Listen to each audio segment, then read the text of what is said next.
ಬಚ್ಚನಹಳ್ಳಿ dairy ಇದೆಯಲ್ಲ ಅಲ್ಲಿಂದ full jam ಆಗಿದೆ. ಎಷ್ಟು ಅಂದರೆ 1 ಕಿಲೋಮೀಟ್ರ್ ದೂರ ಫುಲ್ಲೂ ಜಾಮ್ ಆಗಿದೆ. ನಾನು ಈ ವಿಡಿಯೋದಲ್ಲಿ ತೋರಿಸ್ತಾ ಇದ್ದೀನಿ ನೋಡಿ. 1 ಕಿಲೋಮೀಟ್ರು ಕೂಡ ಫುಲ್ಲೂ ಆ ಕಡೆಯಿಂದ ಗಾಡಿ ಹೋಗ್ತಾನೂ ಇಲ್ಲ, ಈ ಕಡೆಯಿಂದ ಗಾಡಿ ಬರ್ತಾನೂ ಇಲ್ಲ. ಆ ರೀತಿ ಅದು ಸಣ್ಣ ರೋಡು ಬೇರೆ, ಕೆಳಗಡೆ ಎಲ್ಲ ಥರದ್ದು ಬ್ರಿಡ್ಜು ಇದಕ್ಕೆ ಕಾಮಗಾರಿ ನಡೀತಾ ಇದೆ. ಸೊ ಅಲ್ಲಿ ಹೆಂಗೆ ಅಂತ ಅಂದರೆ ನಿಜವಾಗ್ಲೂ ಆ ಸಣ್ಣ ರೋಡಲ್ಲಿ ಎಲ್ಲ ಗಾಡಿಗಳೂ ಫುಲ್ಲು ಜಾಮ್ ಆಗಿದೆ. ಅದು ಹೆಂಗೆ ಈ ಕಡೆ ವಾಪಸ್ ಬರಲಿಕ್ಕೂ ಆಗ್ತಿಲ್ಲ, ಆ ಕಡೆ ಹೋಗ್ಲಿಕ್ಕೂ ಆಗ್ತಿಲ್ಲ, ಈ ರೀತಿ ಆಗಿದೆ. ಜನ ಸ್ವಲ್ಪ ಎಚ್ಚರಿಕೆಯಿಂದನ ಹೋಗಬೇಕು ಅಂತ ಕೇಳ್ಕೊತೀನಿ. ಈ ರೋಡಲ್ಲಿ ಆ ರೋಡ್ ಸಣ್ಣದಾಗಿದ್ದರಿಂದ ಎಷ್ಟು ಜಾಮ್ ಆಗಿದೆ ಅಂದರೆ ನಿಜವಾಗ್ಲೂ ಅವರೆಲ್ಲ 1 ಅವರ್ ಮೇಲಾಗಿದೆ ಕಾಯ್ತಾ ಅವರು, ಹೋಗಲಿಕ್ಕೆ ಜಾಗ ಇಲ್ಲ, ಆ ಥರ ಆಗಿದೆ. ಈಗ ಅದು ನಿಜವಾಗ್ಲೂ ಅವರೆಲ್ಲ ಹೋಗಲಿಕ್ಕೆ ಸುಮಾರು ಹೊತ್ತೇ ಬೇಕಾಗುತ್ತೆ. ಈಗ ಆಲ್ರೆಡಿ ಅವರು 1 ಅವರ್ 2 ಅವರಿಂದ ವೆಯ್ಟ್ ಮಾಡಿದ್ದಾರೆ. ಏನಾದ್ರು ಅರ್ಜೆಂಟ್ ಇದೆ ಅಂತ ಅಂದ ತಕ್ಷಣ ಅದು ಹೇಗೆ ಹೋಗ್ತಾರೆ ಅನ್ನೋದೇ ಗೊತ್ತಾಗ್ತಿಲ್ಲ ನಿಜವಾಗ್ಲೂ.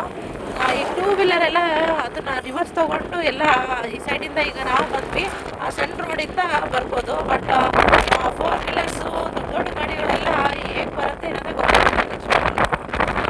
ಎಲ್ಲರೂ ಸಹ ಕೇಳ್ಕೊಳೋದು, ಒಂದು ಕಡೆ ಹೋಗ್ತಾ ಇದ್ರೆ ಒಂದು ಕಡೆಯಿಂದ ರಿಟರ್ನು ಬರಲಿಕ್ಕೆ ಜಾಗ ಮಾಡಿಕೊಡಿ, ಅಥವಾ ಅಲ್ಲಿ ಜಾಗ ಆಗಲಿಲ್ಲ ಅಂದರೆ ಸ್ವಲ್ಪ ವೆಯ್ಟ್ ಮಾಡಿ ಮುಂದೆ ಹೋಗಿ. ಈಗ ಎಷ್ಟೊತ್ತಂತ ವೆಯ್ಟ್ ಮಾಡಬೇಕಾಗತ್ತೆ ನೋಡಿ, ಈ ಥರ ಇದೆ ಫುಲ್ಲೂ.